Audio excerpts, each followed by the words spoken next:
Bienvenue dans le temple de Désert. En tant qu'Africain, que vous soyez de la diaspora ou que vous soyez sur le continent, il est urgent, il est important de s'intéresser à ce phénomène qui n'est d'ailleurs pas une première en Afrique du Sud. Il s'agit de la xénophobie.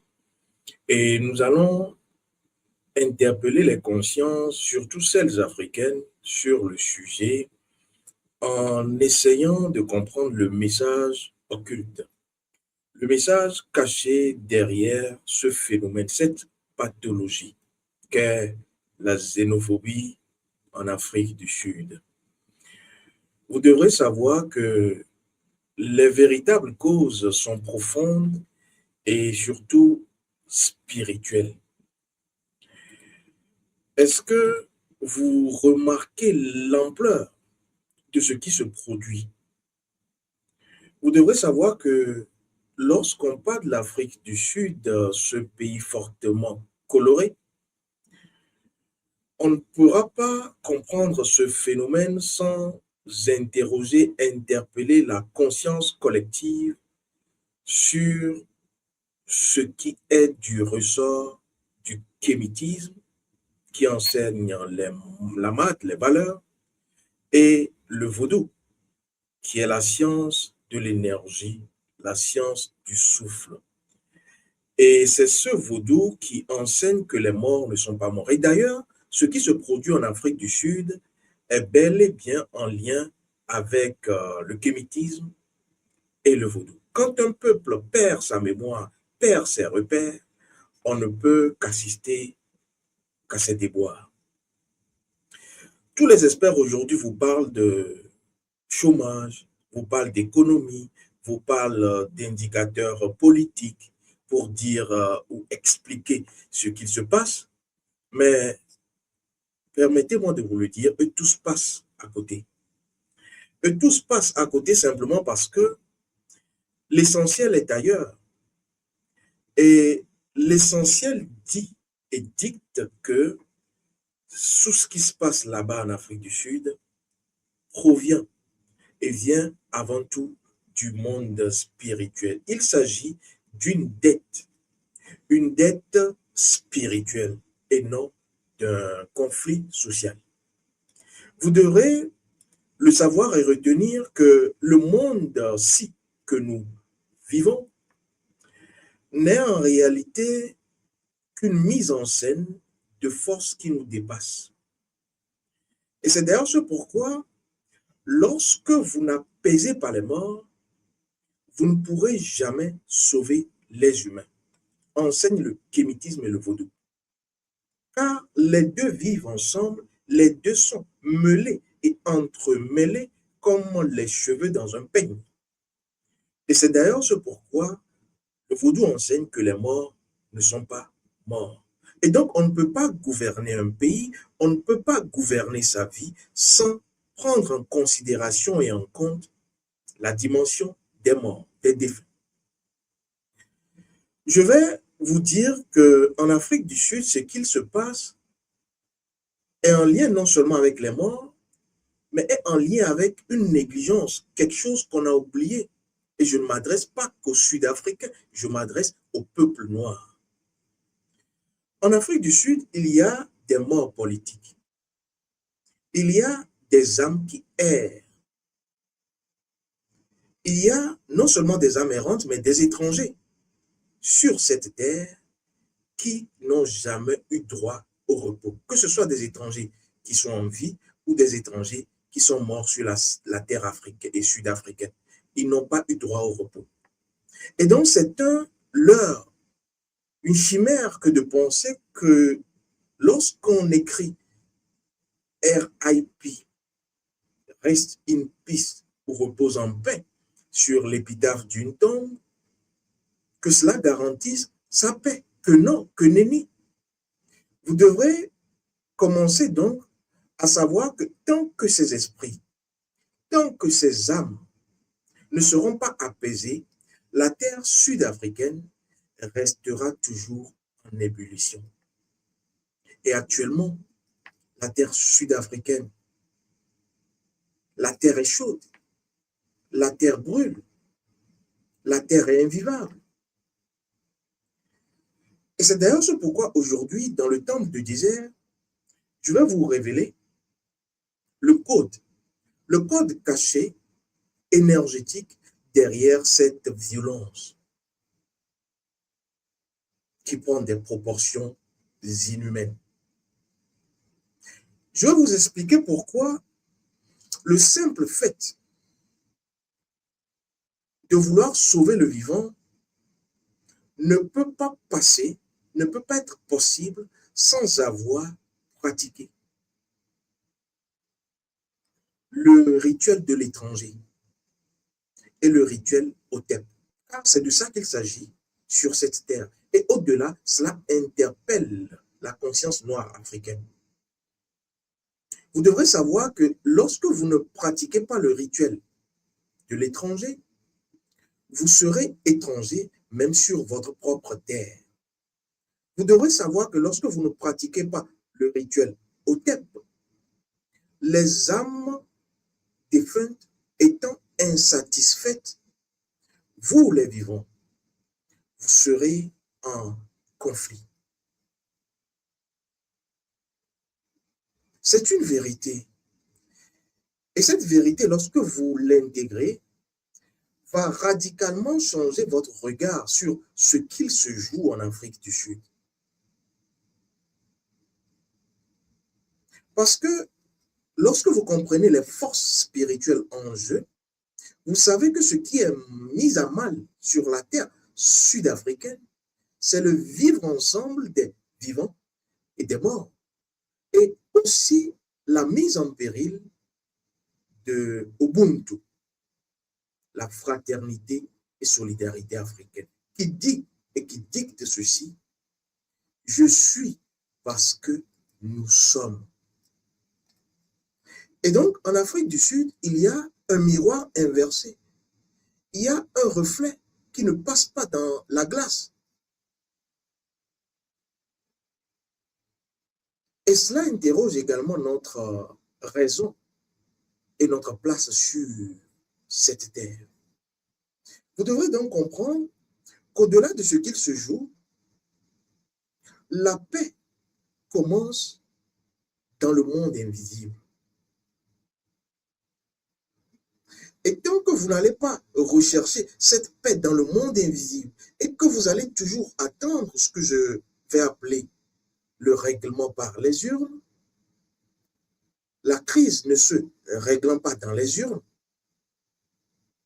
se réglant dans l'invisible, tant que vous ne ferez rien à votre petite échelle, vous n'obtiendrez rien. Car c'est votre bonheur qui fait le bonheur de votre nation. Ce n'est pas le bonheur de votre nation qui fait votre bonheur. Je vais donc vous dire que vous avez besoin, et le peuple sud-africain a besoin aujourd'hui plus que jamais de lucidité. Et la xénophobie, je ne vais pas vous l'expliquer, vous le savez mieux que moi, est justement le signe ou le symptôme de cette non-lucidité du peuple sud-africain. C'est le symbole, c'est le signe, c'est le symptôme d'une société qui a perdu sa vision intérieure. Et lorsque vous perdez votre repère spirituel, votre vision intérieure, et que vous cherchez à justifier vos problèmes dans la vie des autres, qu'ils soient étrangers ou non, vous ne ferez qu'aggraver, qu'amplifier de façon exponentielle vos problèmes. Et donc, ce qui se passe en Afrique du Sud interpelle chaque conscience africaine, t'interpelle, interpelle tes voisins, tes proches, interpelle la communauté noire. Car nous ne vivons que ce que nous avons créé. Vous devrez intégrer non seulement cette valeur, celle de la lucidité de la compréhension de la sagesse Ubuntu, mais surtout savoir que l'autre, comme je le disais, n'est que le miroir de ce que nous reflétons nous-mêmes, de nos peurs. Les Sud-Africains ont peur des étrangers. Mais est-ce qu'il s'agit des étrangers ou est-ce qu'il s'agit d'une peur qui est plus enfouie dans les racines identitaires de ce peuple?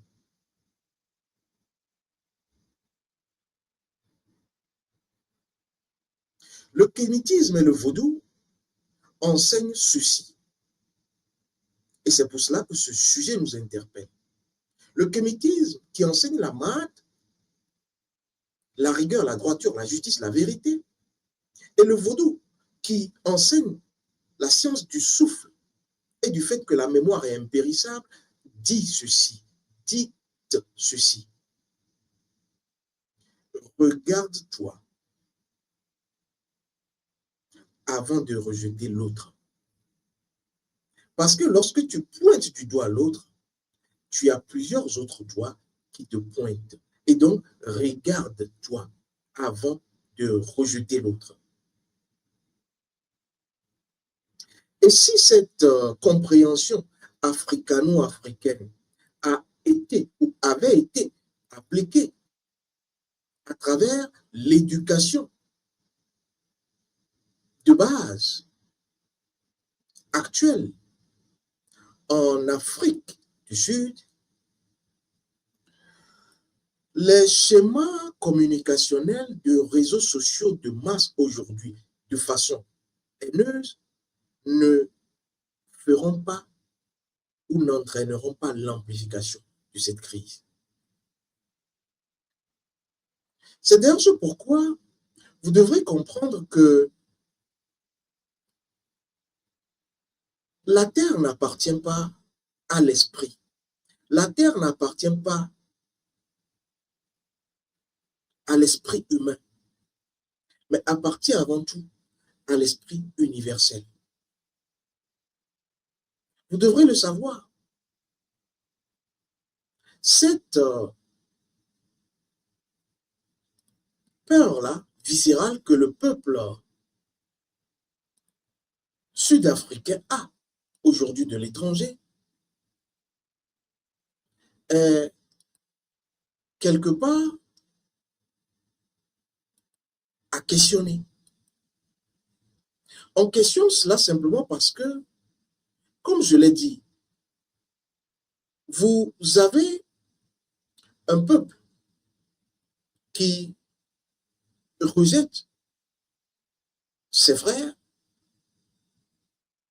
croyant que leurs problèmes proviennent de ses frères, sans comprendre en fait ce qu'il se joue sur le plan spirituel.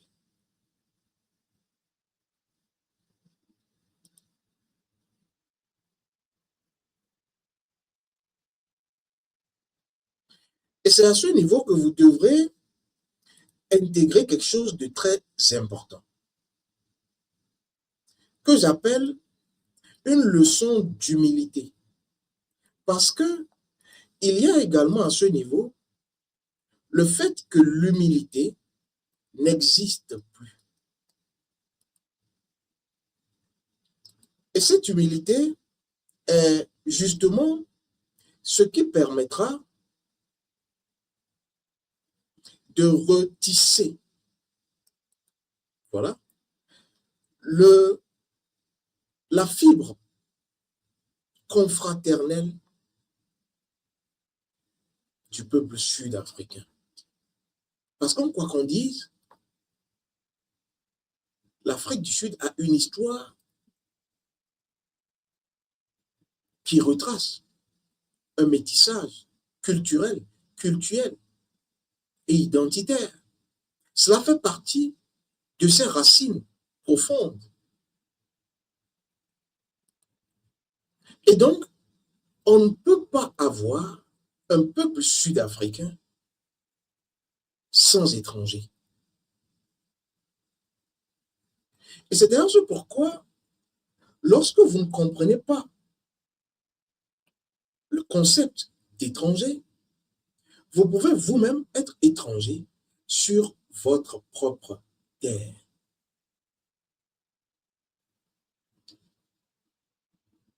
Et quand vous êtes étranger sur votre propre terre, il devient difficile à votre âme, puisqu'elle doit s'ancrer dans la terre sur laquelle vous résidez, qu'elle soit votre terre de naissance ou de résidence. Ce n'est pas là la question. Cette terre doit reconnaître votre âme. Et lorsque vous ne faites pas le rituel de l'étranger, qui au-delà de l'acte vaudou lui-même, rituel, est une leçon d'humilité, vous aurez toujours un peuple en ébullition, un individu en conflit relationnel, existentiel, dans tous les compartiments de son existence. C'est d'ailleurs ce pourquoi le peuple sud-africain, actuellement, se sent étranger sur sa propre terre. Et c'est ainsi que beaucoup d'Africains se sentent étrangers dans leur propre pays et se sentent étrangers sur une terre étrangère. C'est d'ailleurs ce pourquoi, dans le temple de désert, j'ai toujours dit que vous devrez réclamer. Lorsque vous vivez sur une terre, votre code génétique spirituel. Et comment le réclamer? C'est en faisant le rituel de l'étranger. Ce rituel-là qui vous permet avant tout de vous sentir fils et fille de la terre sur laquelle vous êtes. Qu'elle soit votre terre de naissance ou votre terre de résidence.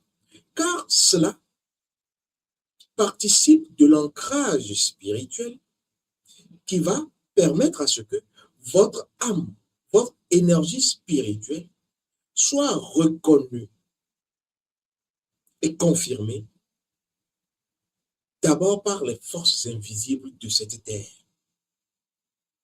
Et c'est ensuite que vous, sur le plan physique visible, vous aurez le bonheur, l'équilibre, la paix. Et ce rituel, il y a plus de 4 ans que j'en parle.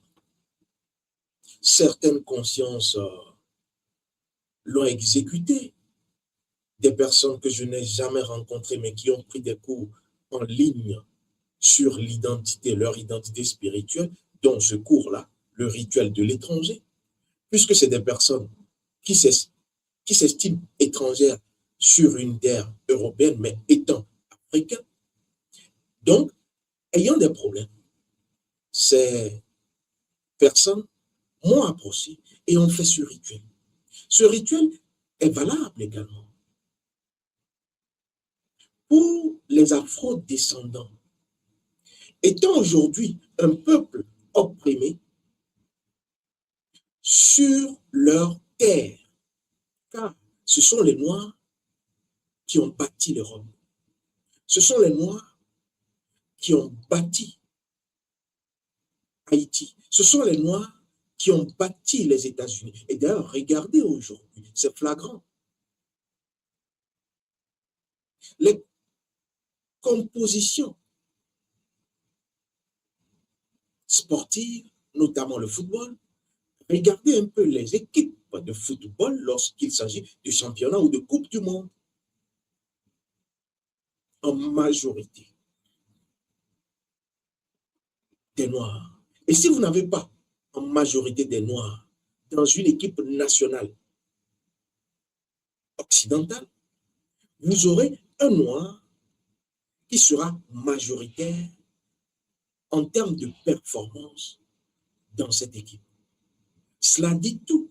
Cela explique la géopolitique énergétique et spirituelle aujourd'hui que les Noirs refusent de voir eux-mêmes, d'accepter et de retourner à leur force première qui est spirituelle en allant se faire former à leur identité spirituelle. Et donc, le rituel de l'étranger doit être exécuté. Et les Sud-Africains doivent comprendre qu'ils se doivent d'être humbles, car sans humilité et sans comprendre le concept spirituel africain du terme étranger, le peuple sera toujours en ébullition.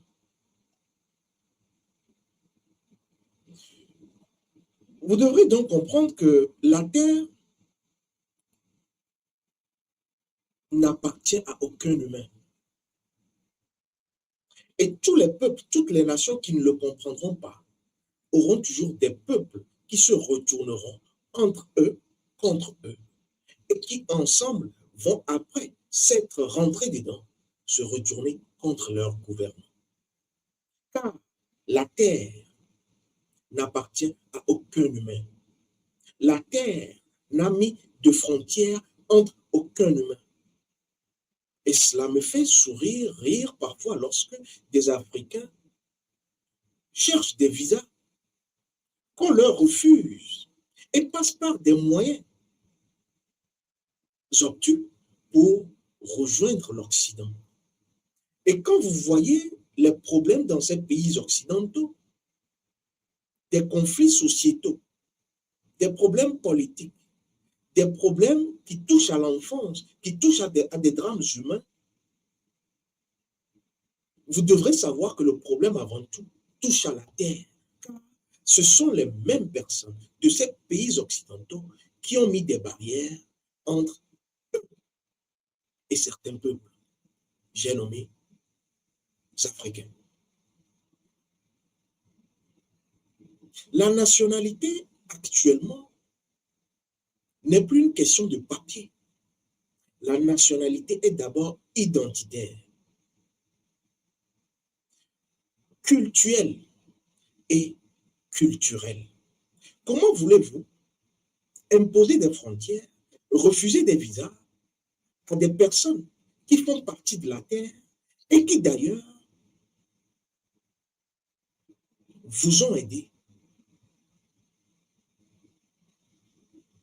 On construit votre nation et continue à construire votre nation à partir de leurs matières premières. Le mal est profond. Et donc, la terre appartient aux esprits, à l'esprit de la terre et à aucun humain. Vous devrez donc vous dépouiller, et là je parle aux pays occidentaux, de l'ego territorial. Et je parle ensuite aux pays africains qui n'ont pas encore compris qu'il faudrait une fédération d'États africains. Et donc, sauter les frontières, sauter les barrières culturelles, sauter les barrières mentales et fédérons l'Afrique en États-Unis. C'est d'ailleurs une épreuve d'humilité. Ce n'est pas une punition. Et donc, le rituel de l'étranger, vous devrez l'exécuter. Parce que ce qui se passe à l'échelle du pays sud-africain se passe également dans votre existence. Est-ce que vous vous sentez bien là où vous êtes? Est-ce que vous n'êtes pas étranger dans votre propre corps? Est-ce que vous n'êtes pas étranger sur la terre sur laquelle vous êtes? Est-ce que vous ne vous sentez pas banalisé, non respecté, opprimé en tant qu'Africain? La nature parle.